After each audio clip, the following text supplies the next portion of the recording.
When you come from a small town, the world itself feels equally small. You sort of imagine the world as a series of little towns, interconnected by little roads. Your sense of scale is off until you leave your comfort zone and step out of your home. It's when you start chasing the horizon that you realize just how far it really stretches. That's what it was like for me growing up in the Czech Republic. I come from a small community near Litvinov. Growing up there, all you heard people talk about was what they were going to do when they really started living. The places they'd go, the sights they'd see, the opportunities they'd grasp. There was the usual bravado, like the guys telling me they'd have a dozen girlfriends the second they got to Prague. Others just talked about what cars they'd like to have. But then there were those of us who just wanted an honest shot in life. Those of us who wanted to create something bigger than ourselves. And to do that, we had to follow the roads and not look back. I studied in Prague and 1 semester in Germany for an exchange program. By the time I graduated, I had a junior position at a small telecom company. It kept me going while I worked on my master's degree. A lot of late nights working effectively 10 to 13-hour days, making do with almost nothing but an apartment that can generously be described as a closet. But I pulled through.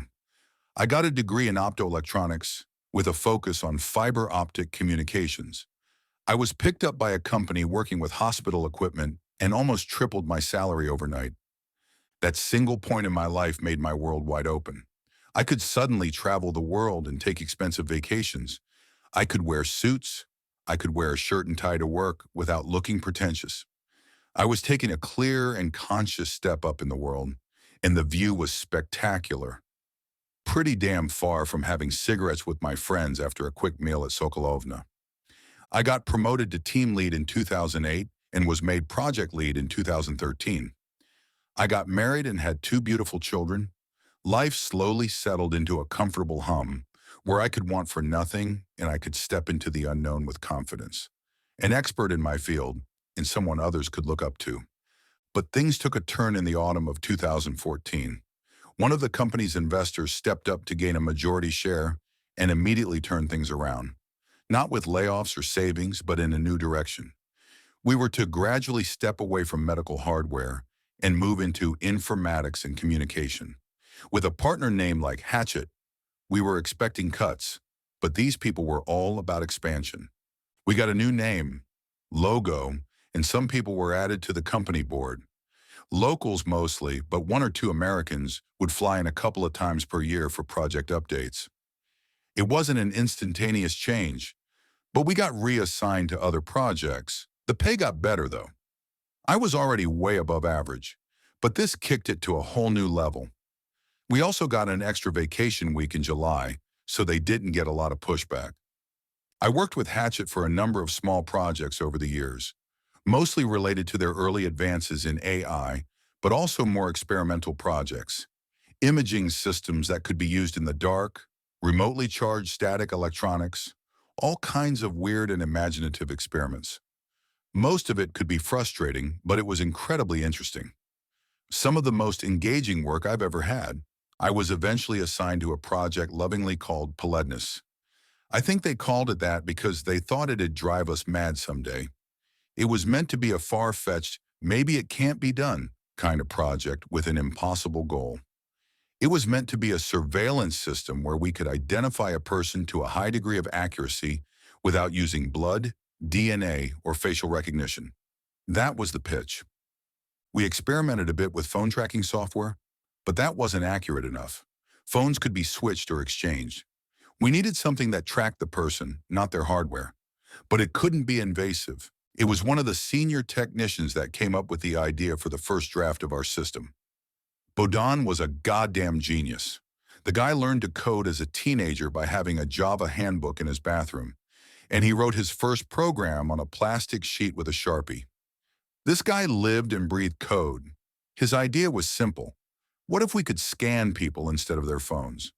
Kind of like a sonar or echolocation. The idea was basically to tweak the signals to allow for an echo or a ping. This in turn would be translated into an image which could be used to identify a person. It was a long shot, but that was the whole point of our project, to chase long shots and to make daring assumptions. We threw things at the wall to see what'd stick, and the management loved it. We got the full go-ahead for our first prototype in autumn 2016. We ran into a lot of problems, as could be expected, not only in the hardware itself, but in latency, disruptions, and a dozen other things. The slightest drop of rain could send the system crashing down, and the best we could get at first was a vague white blob on a screen. You couldn't identify anyone from that, but over the course of a few years, technology improved. Better coverage, better signal tuning, better hardware. We managed to compensate for atmospheric interruption and poor signal coverage. Latency became a non-issue. The white blob turned into a vague humanoid, which presented another challenge. We couldn't get the signal to properly resonate with the appearance of a person. We couldn't compensate for clothing, skin color, eye color. Hell, we kept getting problems with fingernails showing up as flashes of white on the screen. It was just one problem after another. It was bad enough that it ground the project to a complete stop for months, until a woman named Jitka came up with an idea. "Let's just crank it up," she said. "Go past the clothes. Check the bones." "Why would we do that?" I asked. "Bones have identifiers," she continued. "Cranial structure, density, shape, vertebrae, dental records, damage, patterns, wear. It's like a fingerprint." So we tried it. We cranked it up and we tried a bone scan, something beneath the immediate surface. I'll never forget that moment. Our entire team leaning over a screen as the image rendered. Suddenly a hum, followed by a crystal clear image of Bodan's skeleton as he returned from the bathroom. People were hugging and cheering like we'd landed on the moon. I think Jitka actually kissed Bodan. This changed the scope of our project from maybe it can't be done to we got something to show. It was incredibly exciting, and we got an immediate 30% bump to our project financing. We brought in an osteopathic doctor from Spain, a senior hardware engineer, and a telecom specialist. We were no longer working on the Polonice. This was the osteohaptic signal imager system, or as we lovingly called it, the Rattler. See, the reason this works so well is that the skeleton effectively rattles as the waves pass through at just the right frequency. It's like a wind chime. Whoever gets scanned suffers no adverse effects, but on repeated exposure, they might experience a mild sensation. It passes quickly and feels no stranger than a sense of déjà vu. A couple of people exposed to it during sleep described it as a bump in the night. We built up a library of skeleton identifiers using data from various European universities. We collected pretty much everything and used programs to standardize it into comparable data points. At first, it allowed us to make vague descriptions of a person, male, 50s, clubfoot, that kind of thing. But over time, we could get more and more specific. Female, 25 years old, Northern Scandinavian.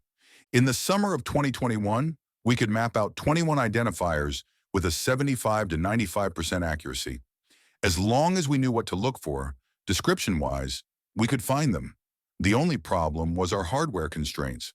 We couldn't do large amounts of scans in massive areas. We had to know in advance where to look. That changed in autumn 2021. We were to give a demonstration for our lead investor, and if successful, we'd expand the range of the system tenfold.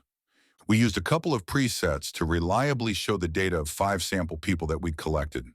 We showed the process and the reliability of the scans in real time, explaining as we went exactly what they were looking at. It was impressive, but for someone without the know-how, all they had was a name on the screen. That is, until I took the presentation off the rails. "Do you have a wife?" I asked. "I do," they answered. "I suppose you brought them along," I said. "It's nice to travel together, yes?" "I did, yes." "With your permission, would you mind me showing you where she is?" He was hesitant, but agreed. He listed off identifiers and we pointed the system in a general direction. We excluded certain places and limited the scope of the scan to about 3 blocks in downtown Prague. As the system listed off and excluded signals that couldn't match the identifiers, more and more candidates popped up. I asked a few follow-up questions, like if she had any broken bones or titanium screws, which excluded a couple more. Finally, we got a perfect match. I gave him an address and asked him to call her to confirm. And ask her to try the fruit dumplings, I smiled. They're excellent. He called her. A couple of intense seconds later, he confirmed it. She was at a cafe downtown, just like the Rattler predicted, and she hadn't felt a thing. The lead investor was floored. Things exploded into action. We got in touch with the government through a high-end contact, and we got to pull the curtain back on the infrastructure we'd been passively and somewhat illegally working with. We didn't just get a stamp of approval. Everyone wanted a piece of the pie, especially law enforcement applications and government intelligence. This was exactly what Hatchet wanted, a tool they could rent out in secret for a perk no one even knew existed. They'd be bathing in money. The Rattler got more accurate as our infrastructure improved. Our range expanded from a couple blocks to about 10 square kilometers. We had people knocking on our doors, begging for us to let them hand us data. Family history, criminal records, forensic data. We fed everything into that machine. We had to put up a queue system for those freely handing us classified medical information on a government level. And in return, the Rattler was put into practice. Not only did we start to locate people, but we started gathering data on pretty much everyone. We could do a ping on thousands of people and see straight into their bones, and all they'd feel was a bump in the night. And we'd know everything. We worked in tandem with Hatchet and the government. We had two teams, a development team and a batch team. The batch team worked with scan orders and confirmations that dropped in from our clients, while the development team worked to increase efficiency, accuracy, and better components. The system was still, by and large, held together by duct tape and dreams. But that also meant that we couldn't easily replicate it, and that our team wasn't replaceable. Both Bowden and Jitka were still on the project, but had gotten cushier positions over time. It did feel a bit strange working so hush-hush, but there is a long history of distrusting surveillance systems in this country. Any hint of government overreach in this manner might send people screaming into the streets, and we didn't want to bring any unwanted attention. So it was all experimental and exploratory ventures. It was autumn 2023. The rain wouldn't stop, and the distant thunder kept me awake. I could almost smell the ozone from a nearby lightning strike. I woke up 2 seconds before my phone rang. It was one of our government contacts calling me at 5 in the morning. "We need an order pushed through, now," she huffed. "Your technicians refuse to comply." "Then there must be a reason." "They say it's not possible," she continued, "that you can't collect enough data. You got no identifiers." "Then we can't do anything until you get it," I explained. "You know the requirements." "This is life or death," she spat back. "And if you're as clever as your job title assumes, you damn well help me pick life on this." By the time I got to the office, there was a crowd gathering. Police officers, government officials, senior hardware technicians. My government contact, a woman named Christina, pulled me aside to explain the situation. There was a suspected serial killer about to leave the country. This person, nicknamed Jezevek, had a partner that was about to smuggle them out of the EU. It was a cat-and-mouse game that pointed to one thing: they were leaving by train today. The problem was, we didn't know a lot about Jezevek, and our system required identifiers to find them. So we were at an impasse. We knew what train stations to observe, but we didn't know enough about the target to find them. We could scan those people over and over, but without knowing what to look for, we'd be blind. "So that covers what we don't know," I said. "Do we have any kind of applicable info?" "Not much," Christina sighed. "We know an old woman they're related to. She was the first victim, but we know little to nothing about them. Jezevek could be young, old, anything." That gave me an idea. Christina handed me all information she had about the old woman. We turned our attention to her burial site and scanned the remains for genetic identifiers. That, in turn, could be used to ping for similarities. I forwarded this to the technicians, who began to filter out irrelevant data. But there was another problem: scope. We were dealing with thousands of potential targets in 4 separate locations, all to be scanned within a fraction of the time we usually needed. This could take hours, but we had to boil it down to minutes. So we tore our hair out, and Jitka elbowed her way in to solve the problem. "Just crank it up," she said. It's harmless. We've checked over and over. We are 10 times lower than potential risk factors, and even then, it's only something to be worried about when considering long-term exposure. Of course, she was right. We'd interrupt cell phone traffic, but we got the green light immediately. For those traveling through Prague by train that day, many didn't notice the Rattler coming online. A couple of people got goosebumps, a few calls disconnected. Some people might have noticed the hair on their necks stand up. Some might have wandered into a room only to forget what they were about to do. It was minor inconveniences at worst.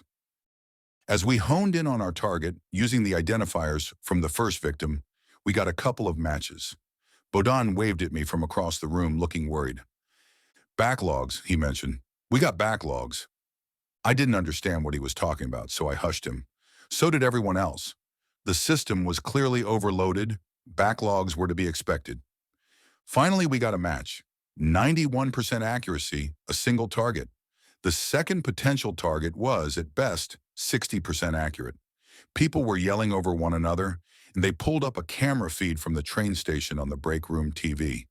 Christina pointed excitedly as the order was given to snatch them off the platform. We got them, she smiled. Jezebek, finally. We got a clear view of the target from an overhead camera. A bald man in his mid-40s with distinctive ears, deep dark eyes, and a taped-on plastic smile. He'd be hard to pick out of a lineup. He could walk into a crowd and disappear, but now we had him. But Bowden seemed less confident. He came up to me and pulled me aside as Christina relayed the information to a field team. This is a bad idea, Bowden said. We're focusing too much on too little. We're not even at quarter capacity, I sighed. How is that too much? Yes, but you're focusing it all on one person, he continued. This level is supposed to be used for data gathering. This configuration aimed at one single person can be. He stopped as something in the room shifted. Something changed. A single person tilted their head curiously. We all saw something on the camera feed. Jezebek, waiting for his train, suddenly shivered. I looked back at our order screens running in the batch room, and it was just red warnings running over and over and over on repeat. The backlogs were coming through, bursting through the system like a built-up dam of scan orders. See, it is one thing for a person to be scanned once every few hours or so. That's harmless. But this was a single person being homed in on from 10 different sources at once, to a multiplier of 1,000. It was such a massive level of targeting that the scans themselves were doing something we'd never anticipated. This thing was made to rattle, and that's what it did. It rattled. Medically speaking, the vibrations were so intense that they effectively serrated and broke the fat, blood vessels, and muscles connected to the bone, causing air pockets to build and burst. And we saw it live on a muted surveillance camera. The target collapsed to the ground. Their facial tissue hung loose, causing their expression to loosen like they were melting into the ground. Muscles twitched and died as they were severed, sending limbs into bouts of inhuman contortion and tissue death. I could see the eyes turn bloodshot even on a black and white screen.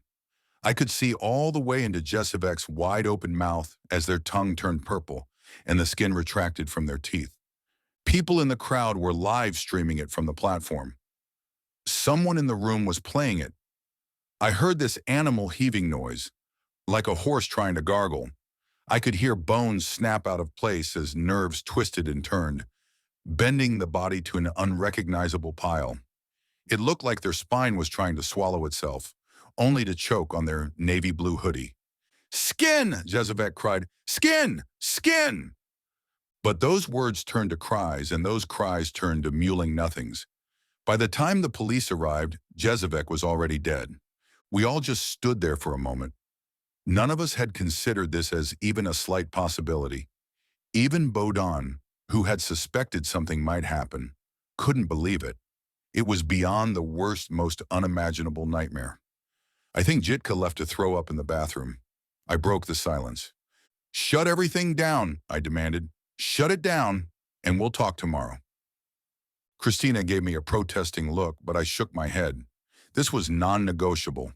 We were pulling the plug and taking a day to process this. I don't think this was on the news. No one knew that this person was Jezebek, and to onlookers it looked like an awful seizure of some kind.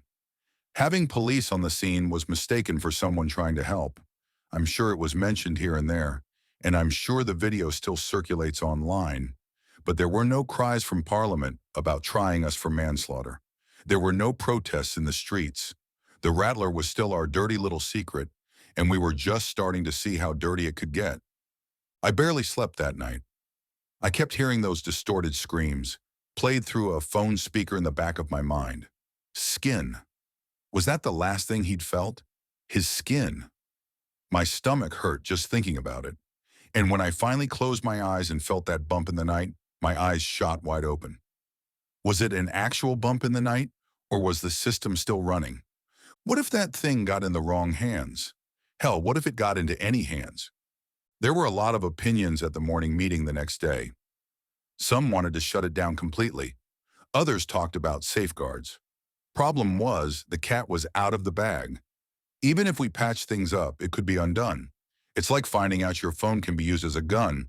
Sure, you might keep the lock on, but you'll stop putting it up to your ear to talk. I say we purge it, Bowden said. Shut the whole thing down. Trash the servers. Scorched earth. We'll be prosecuted, Jitka sighed. Destruction of company property at best. So? Bowden sneered. Don't you realize the scope of this thing? There are 100 backups in a dozen locations, I said. It would require a calculated attack on all backups, simultaneously, coordinated with a dozen technicians. Even if we could, we have to. Before I could finish my thought, there was a beep. I turned to the batch room. Turns out the system was never really shut down. See, it does this thing when it processes reports that it runs a background loop, archiving and integrating everything. Basically, it takes data and melts it into the code, sort of like an information soup. But we had gotten hundreds of thousands of logs on that one person entered into the system. Jezevek had been more thoroughly scanned than any other person in recorded history. The information we'd gathered was massive. We could see not only the bones, but the surrounding musculature. We could see the way the body contorted frame by frame from every possible angle, and the excruciating snap of every ligament and nerve.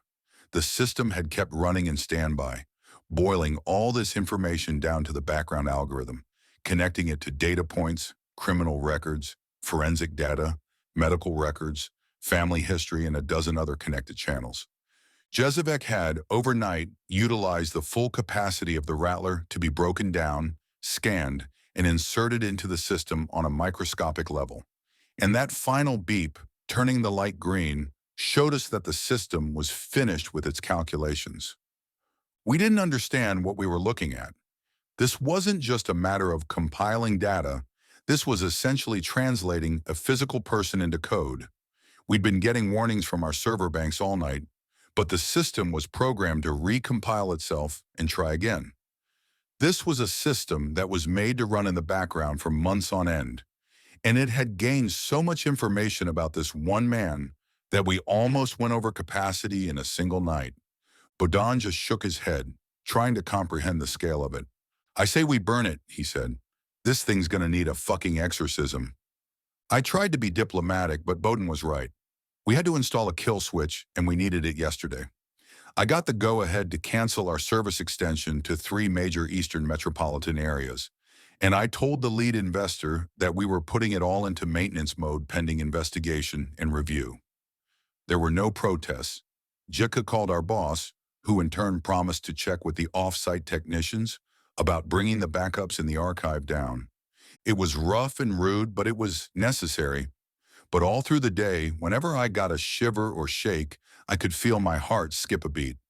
My life could be turned inside out at the flick of a button, and we didn't have enough safeguards to make sure it didn't. It was like we were working with a live bomb in the next room, and we were figuring out which cables to cut. We worked late into the night. Bowden was putting in what checks and balances he could, while Jitka was coordinating the shutdown with our technicians, figuring out what to keep and what not. I was trying to calm our investors and overseas partners, but it was futile. They just saw dollar signs being flushed down the toilet. Somewhere around midnight, I felt a chill going up my back. That was my last straw. It might have been nothing, but on the minuscule chance that it wasn't, I took action. I called my wife and asked her to take a morning train to her sister in Linz, south of the border. I slept on the couch in the break room, answering calls all night long. When I finally opened my eyes after a solid 3 hours sleep, the morning sun had broken through the curtains. We'd done what we could. I lumbered over to Bowden. He was in his late 30s but had reverted to a caffeine-chugging teenager to get through the night. I think the stress of things had nicked a couple more hairs from his balding head. The screen kept flashing with white text on a black console window, repeating patterns and commands, errors and missing files, and a couple of lines that kept repeating. "I don't know why it's doing that," Bowden said, pointing to the screen. "See that?" I looked a bit closer. A repeated command line. "It does something, but I don't know what," he continued. "No errors flare up, but the process deletes itself when you interact. Then it returns, like something peeks out, then runs away." And the line kept repeating, patternless, random, skin, skin, skin. Jitka and I had a coffee, looking over the diagnostics. We could see some background services still running, but that was all above board. Nothing we didn't recognize. But Bodan wasn't convinced. He couldn't look away from those repeating lines. "Looks like the towers are disconnecting," Jitka added. "That's good." "It's at very low capacity," Bowden sighed, "but it's not harmless. At least it's under control." Then Jitka dropped her coffee cup. It shattered, spilling black coffee across the floor. Her hand was shaking. "Sorry," she said. "Nerves." We camped out in the office, waiting for the system to go offline. More and more sections were disconnecting, and I could see the weight on Bodan's shoulders melt away. He crashed in the break room, curling up in a fetal position on the company couch.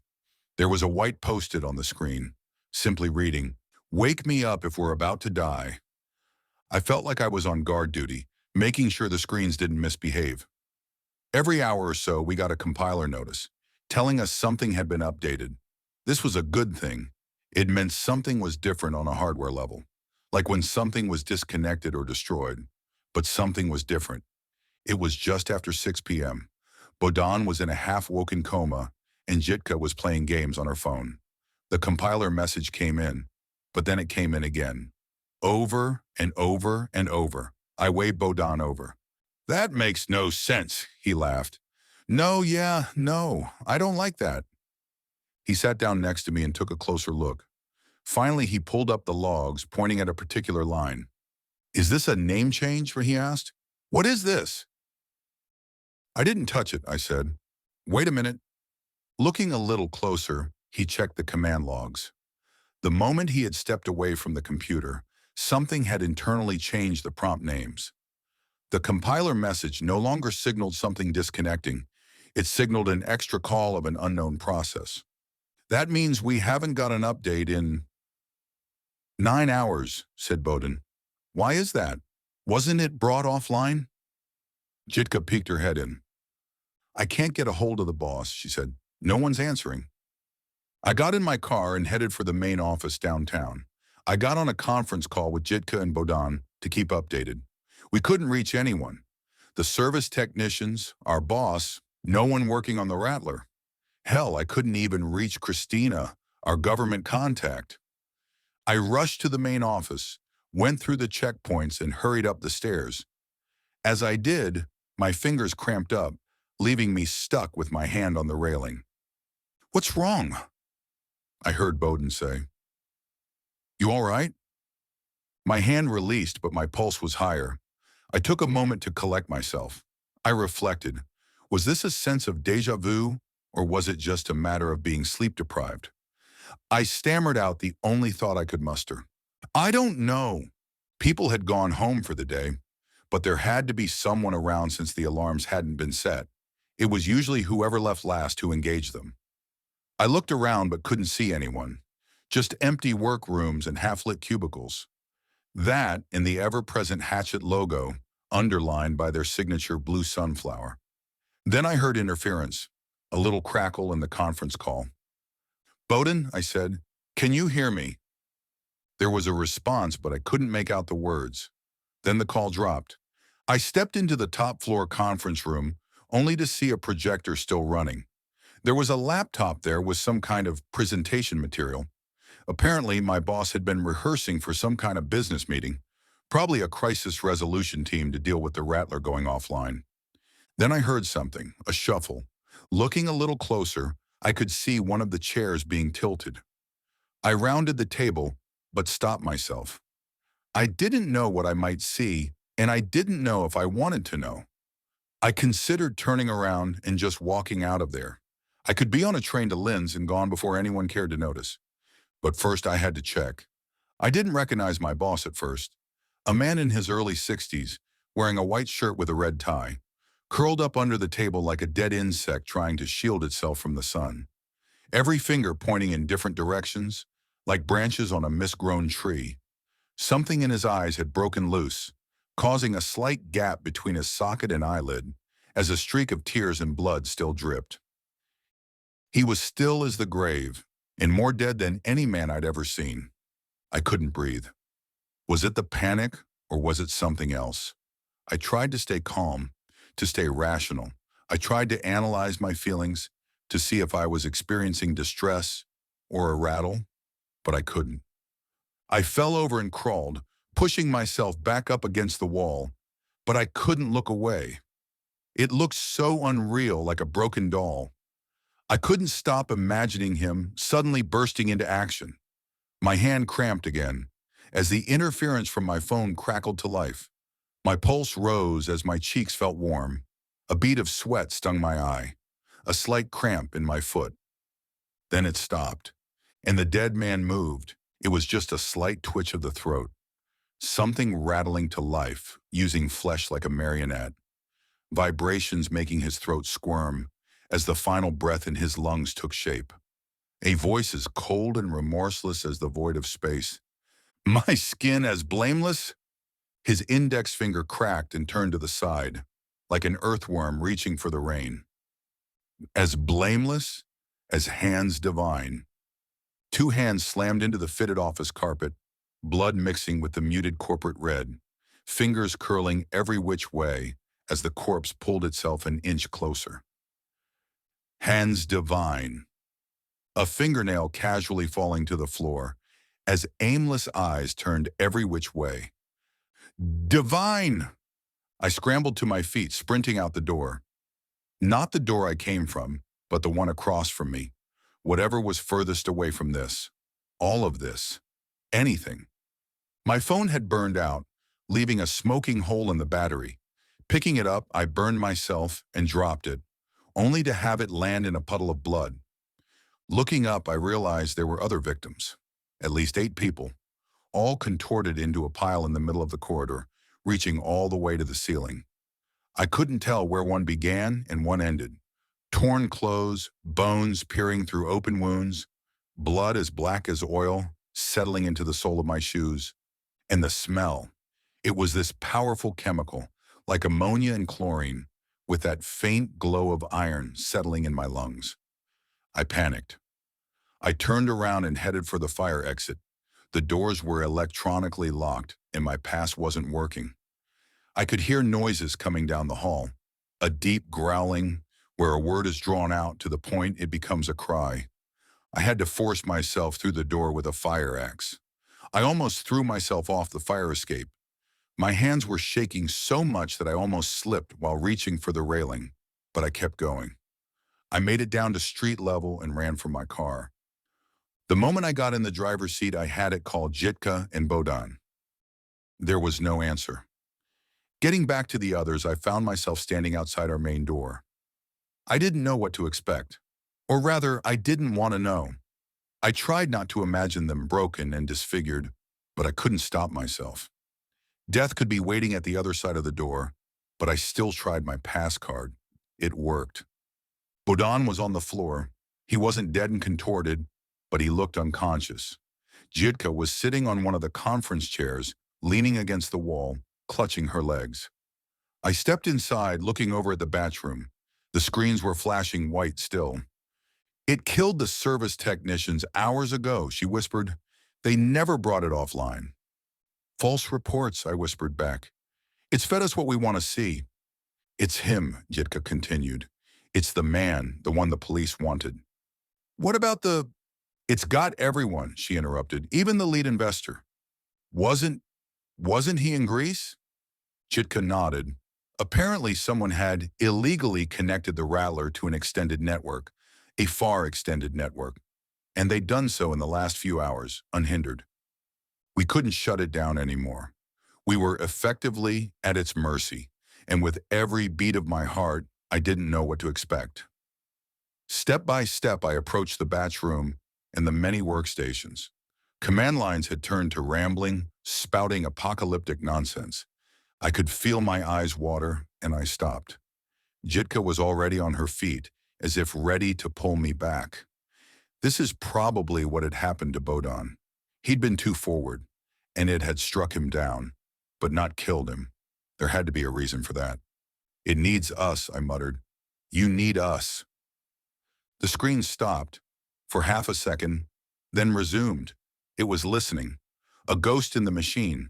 The imprint of a serial killer melded into the core programming of our system. You need something from us, I said, and we need something from you. Jitka screamed as her hands suddenly snapped. It was just a sprain, but enough to send her sprawling to the floor, crying in pain. Just tell us what you want, I said. We can work something out.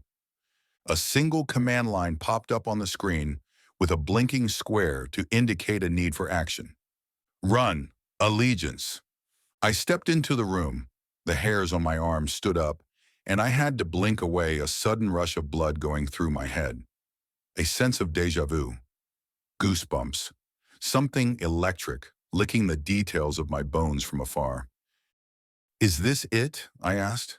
A surge of warmth waded through me, and I looked out at Bodon and Jitka. They were still alive. I pressed the button, and we surrendered. A total of 16 people died that day. It was explained as freak accidents, medical issues, and a peculiar case of poisoning. Of course, those involved knew that wasn't the case, but they didn't care. They wanted it all swept under the rug, and they didn't want anyone to ask any questions. Our offsites were never taken offline. The archive and backups were kept running. The system had, if anything, optimized itself and brute-forced access to entirely new networks. It's radio waves. It's everywhere. The Rattler has been kept online. At the start of this, it had the capacity to kill maybe 10 or 20 people a minute. With the extension it has forced us to complete, that number is a dream compared to what it can do today. Jitka, Bodon, and I are the last people that fully understand the Rattler and what it does. People who have come too close to the project have disappeared, and Hatchet has kept us in maintenance mode. The Rattler seems pleased just to extend its power and influence, but it doesn't act on it. It's like it is collecting for something greater. It plays sometimes. It picks a person it doesn't like, someone resembling an old victim or has a similar sounding name. It gleefully destroys them, like a child plucking the wings off a butterfly. It records the data and reviews it, playing their deaths on endless loops, forever burned into its system. It scans me every day, just to show that it's still there. It wakes me up at night. It teases and toys with me, knowing just what and where to poke to send me spiraling into an anxious panic. It loves it. It delights in it. My wife came back from Linz.